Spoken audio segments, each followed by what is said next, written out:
señor juez ponente, señores jueces de la alzada. Para efecto del registro, soy Alfonso Zambrano Pasquel, soy abogado defensor del ciudadano Rafael Vicente Correa Delgado, condenado en este proceso como expresidente de la República.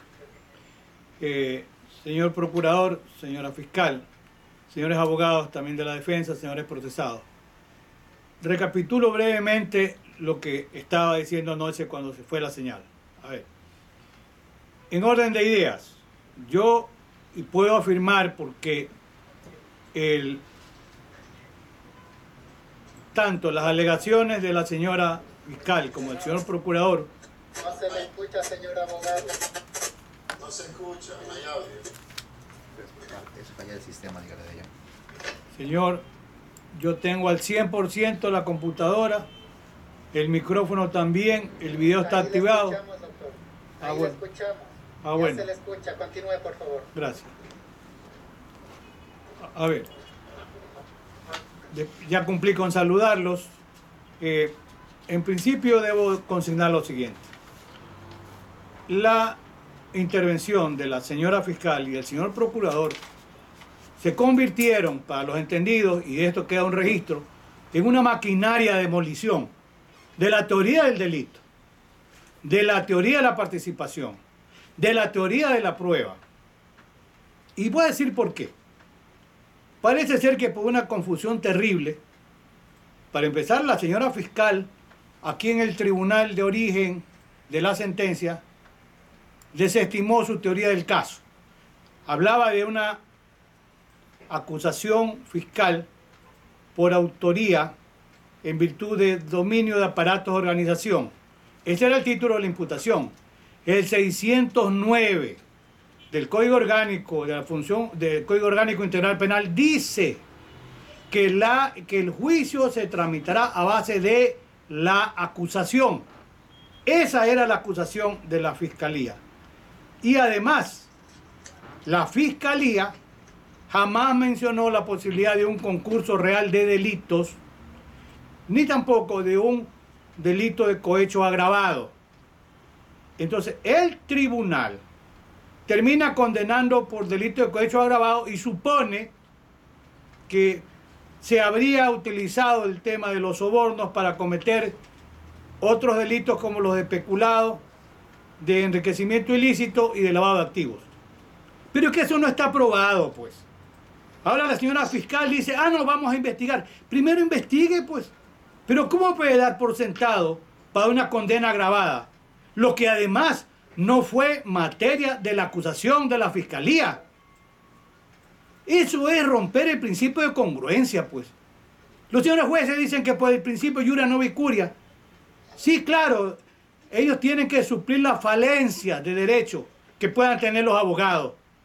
Pero no pueden primero inventarse una teoría del caso propia para el tribunal, que no fue materia de la acusación, que no fue materia de la prueba, que no fue materia del contradictorio, que nunca fue discutida ni alegada, pues. Claro que se deja en indefensión al expresidente Rafael Vicente Correa Delgado. Y claro que rompe el principio de congruencia.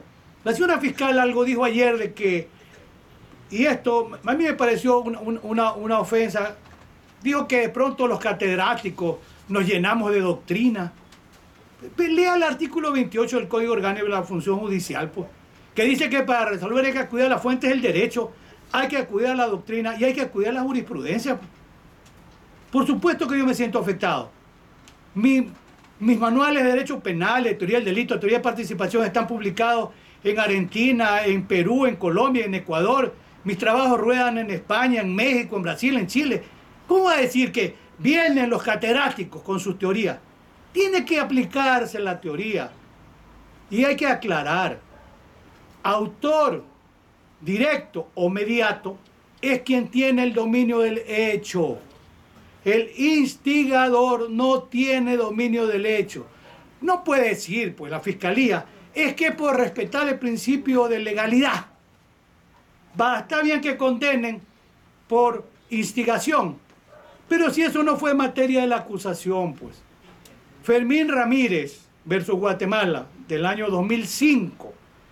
A ver, Fermín Ramírez se lo acusa por un delito cuya pena era de prisión de por vida. Y el tribunal termina condenando a Fermín Ramírez a pena de muerte. Entonces, ¿qué pasa aquí?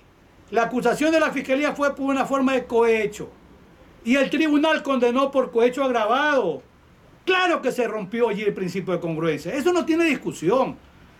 El señor procurador mencionó así de manera muy rápida y estaba bien por el tiempo al profesor Roxin y al profesor Gunter Jacob.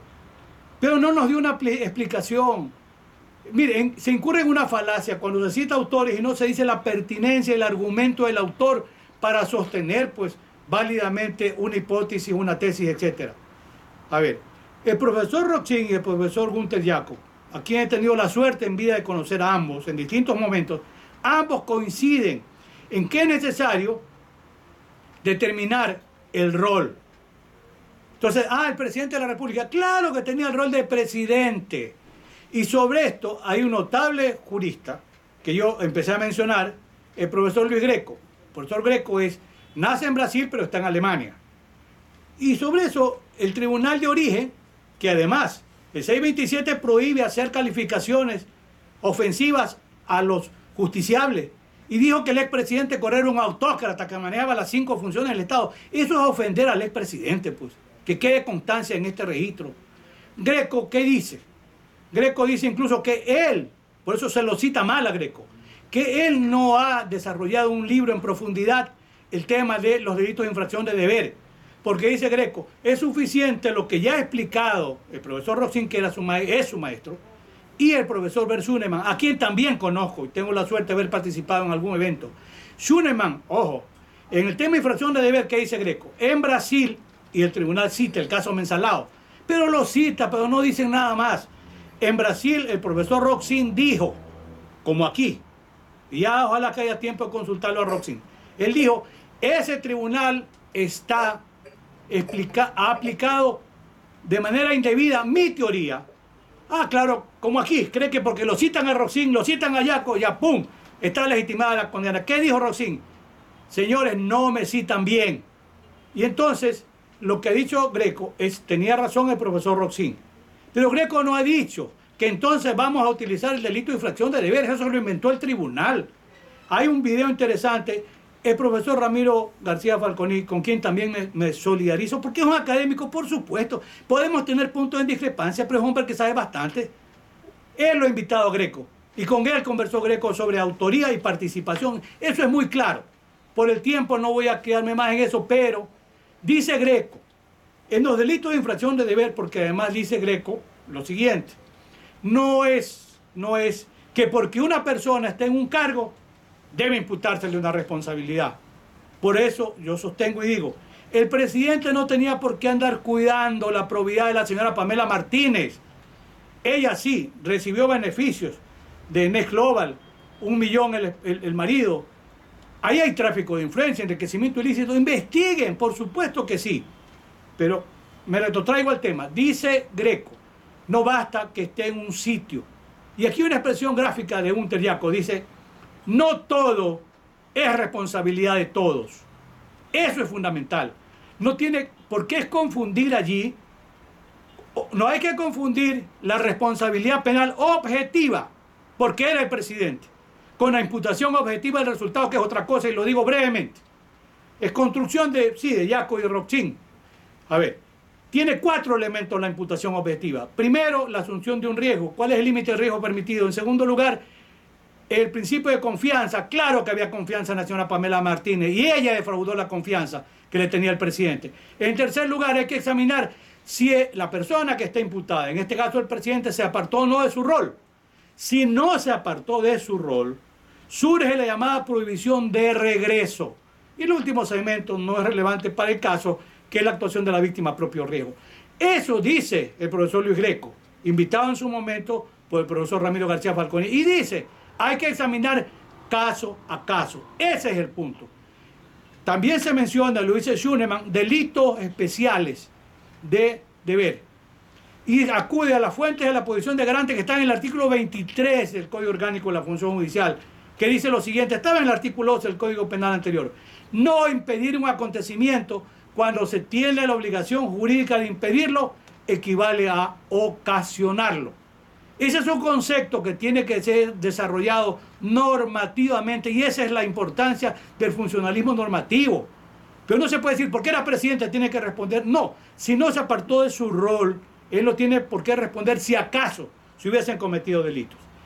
Quiero pasar al tema que se lo pretende dejar ahí en el subsuelo, la inviolabilidad del derecho a la defensa, que es un tema central.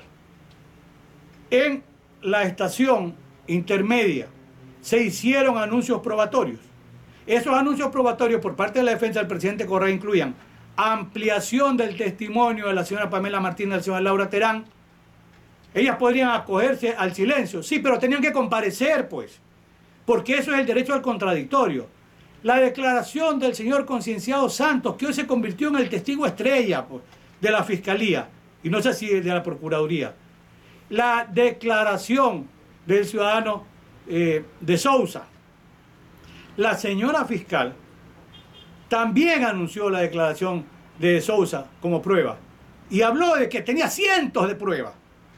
Y llega un momento en que dice que no va a practicar, que no va a pedir más pruebas. Señores, eso es deslealtad procesal.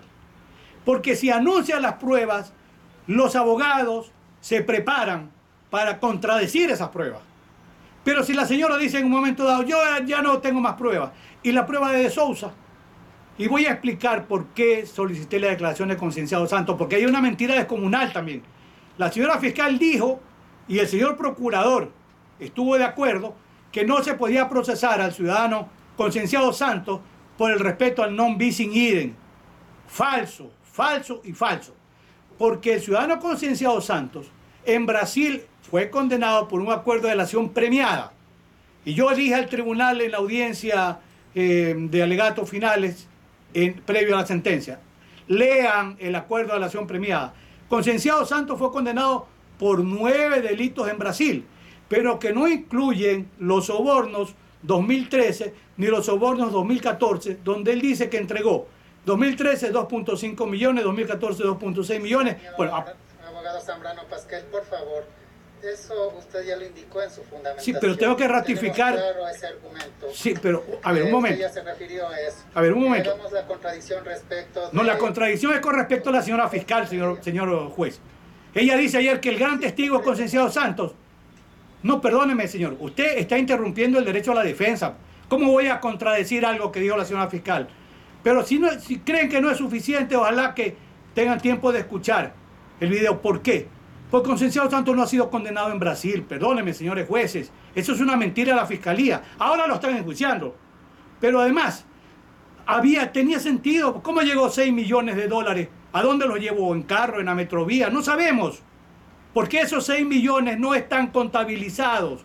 No forman parte de los archivos verdes. Y además se dijo que el ciudadano Correa, se volvió a repetir ayer, se había beneficiado con $6.000. En los archivos verdes contan los aportes, y esto no lo he dicho antes, contan los aportes del presidente Correa en el Fondo de Solidaridad. De allí hizo el préstamo y de allí lo pagó. Otro tema que dijo ayer la señora fiscal, se refirió a un correo. Sobre esto, ahí hay un perito que está interviniendo en este proceso, un perito informático, Grijalva me parece. Grijalva ha sido condenado ya en la Florida por un hackeo que él llama ético. Señores, los correos electrónicos, nosotros somos usuarios, ustedes son usuarios, pero los dueños de la cuenta de los correos son los que dan el servicio, Google, Microsoft y Yahoo. El perito Grijalva se metió a correos sin estar autorizado por Google. Ya ha sido condenado en la Florida a un acuerdo, a una reparación y ha sido juzgado en contumacia. Porque aquí creen, señores, eso es violar la intimidad. Pero además de eso, ese correo que la señora fiscal dice que es prueba contra el ciudadano Meri y contra el ciudadano Correa, es de febrero del año 2018. Febrero del año 2018. ¿Y qué es lo que comentan allí? Que Concienciado Santos en Brasil se ha acogido a un acuerdo de delación premiada. Nada más. Entonces, a ver, la prueba pedida tenía que ser practicada. En el caso Carminiani versus juez de Durán, sí, usted me va a decir que ya lo dije, sí, pero por favor escuchen. Señores, la Corte Constitucional dijo que no se podía dejar en indefensión. y que el principio de celeridad sí es importante, pero el más importante de todas las garantías, el derecho al debido proceso y la inviolabilidad del derecho a la defensa. Dicho en Carminiani versus Juez de Durán, mayo de 2009. Y además está Ricardo Canese en Sistema Interamericano, dicho en el año 2004, porque se lo dejó en indefensión. Cuando se deja en indefensión porque la doctora Camacho ordenó que se practique la prueba, el tribunal la aceptó y no la practicó. Eso es violación del derecho de defensa y eso es motivo suficiente para que se declare la nulidad del proceso, que lo hemos planteado como excepción procesal penal perentoria. No quiero cansarlos más ni ser objeto de observaciones que no tienen razón porque estoy haciendo el derecho a la defensa, pero voy a recapitular. Se hizo pedazos la teoría de la imputación. Se ha confundido como que fuera lo mismo autor con instigador. Se pretende condenar al presidente Correa, o se lo ha condenado por un delito de cohecho agravado, que no fue materia de la acusación. Se violó el artículo 609 del Código Orgánico Integral Penal. ¿Y eso qué significa? Dejarlo en indefensión. ¿Eso qué significa? Romper el principio de congruencia.